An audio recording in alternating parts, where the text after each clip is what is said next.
People probably look at you and think you're incredibly wealthy. You've had all these great opportunities and things that have happened in your life, but you've struggled too. I try and think back of what the toughest moments might have been and how you got through some of those. And I mean, well, we all know how to get through them. Through the great philosophers of realism are also the great philosophers of what I call soldiering through. If you soldier through, you can get through almost anything. And it's your only option. You can't bring back the dead, you can't cure the dying child, you can't do all kinds of things. You have to soldier through, and you just, somehow you soldier through. If you have to walk through the streets crying for a few hours a day, it's part of soldiering through. Go ahead and cry away. You can cry all right, but you can't quit. you've had time in your life when you've done that? Sure. I cried all the time when my first child died. But I knew I couldn't change the fate. In those days, the fatality with childhood leukemia was 100%. That was your son. That's Penny. gone away. Now the cure rate is way up in the 90s. And it's an amazing development. Think of how much pleasure it's given me to watch the cure rate for leukemia. What mankind civilization did was soldier through those tough years that took away my cousin Tommy from meningitis, and took away my son Teddy from leukemia. Imagine pretty well fixing that disease for families who came into life later. It's a huge achievement. You can see why I like civilization. To me, civilization is what man has done with the last 2 centuries. And it's been a good thing to watch. You have duly noted the problems with bureaucracies, whether it be a big company, whether it be the government. So how would you fix some of the bloated bureaucracies out there? Let's start with the federal government. That comes in my too hard pile. I can't tell you how to do that. That would be really hard. But you are still a believer in the need for a government. Of course. What I am is a lover of the progress of civilization.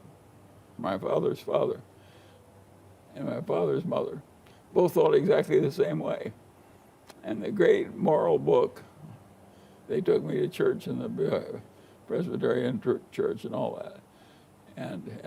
But in Sunday school to teach lessons and all that. When they really wanted to teach me something which turned them on, it was the legend of Robinson-Crusoe, created by Daniel Defoe. They just loved that guy creating a little English civilization, and I got him Bacon Island. And that he could do it if he worked at it. And that, of course, that was the lesson they were trying to teach the grandchildren. Of course, even if you're given a goddamn desert island, you turn it into a civilization if you can. Civilization is important. I accepted all those moral lessons. Now, they never said this is what we're trying to teach you, A, B, C. But they did make me read Robinson-Crusoe, not just every week, but every night. Before I went to bed, I got a little dose of Robinson-Crusoe. When I was a little tiny boy, and of course it was good for me. And of course, I never got over it. I'm still following Robinson-Crusoe's method of going at life. That's what I did. I imitated Robinson-Crusoe. My grandfather's teaching worked. I am very good at learning things from dead people. That's what everybody should learn.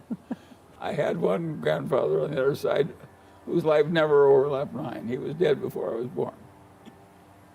But he was the richest man in his town, had an immense old house. And he invited all the grandchildren to come in and stay every summer, as many of us wanted. And of course, it's fun to go stay with a rich old grandfather, you know, who kind of owns the town. Yeah. And he was the majority owner of the main bank. And the old man had been a pioneer.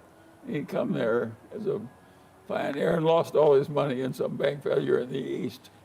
So from absolute nothing as a pioneer in Iowa, he had eventually made himself the richest man in his town and so forth.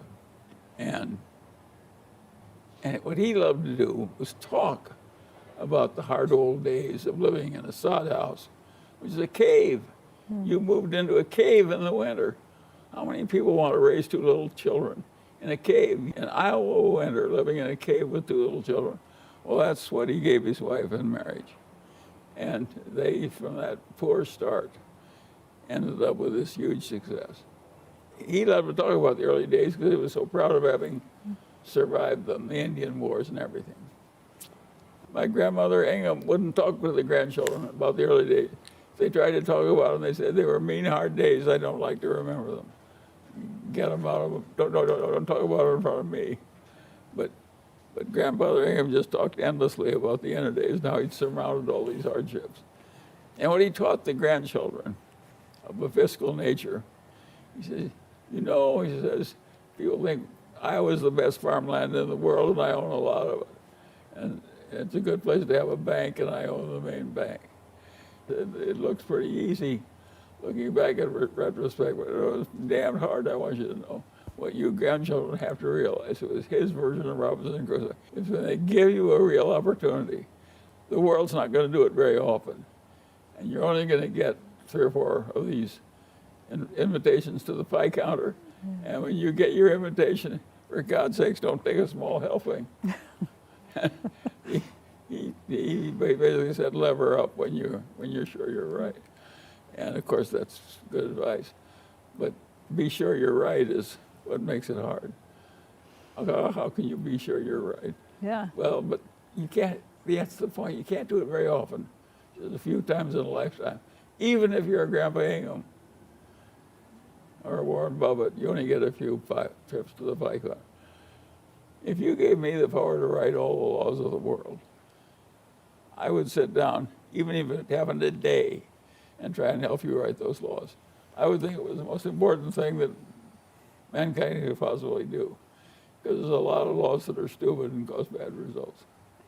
I think somebody like Warren, who naturally thinks the way I do on this issue, he'd be quite happy making laws for the whole United States. And you would too? Yeah. I'd feel it was my duty to try too. What would be the first to go, or the first to get written in? I would, where the fraud just gets too much, I think you just have to take it out. How can a whole lot of fraud be a good thing? Yeah. And almost everybody has known that. And the early legislators made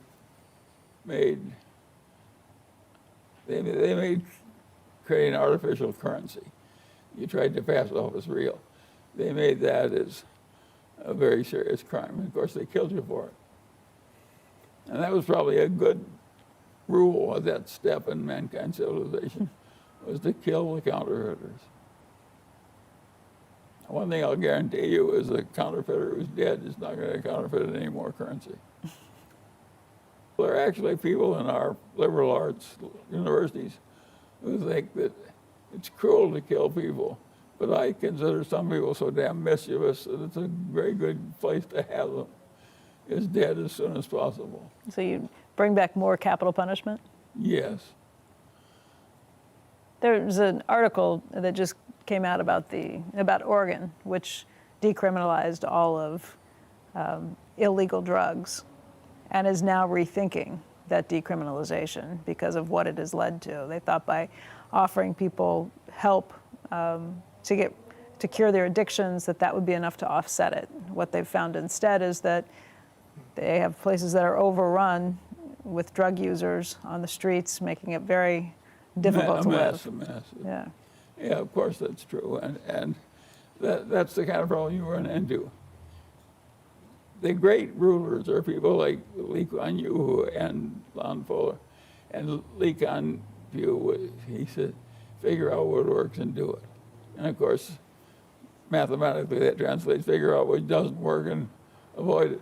Right. And both rules are correct.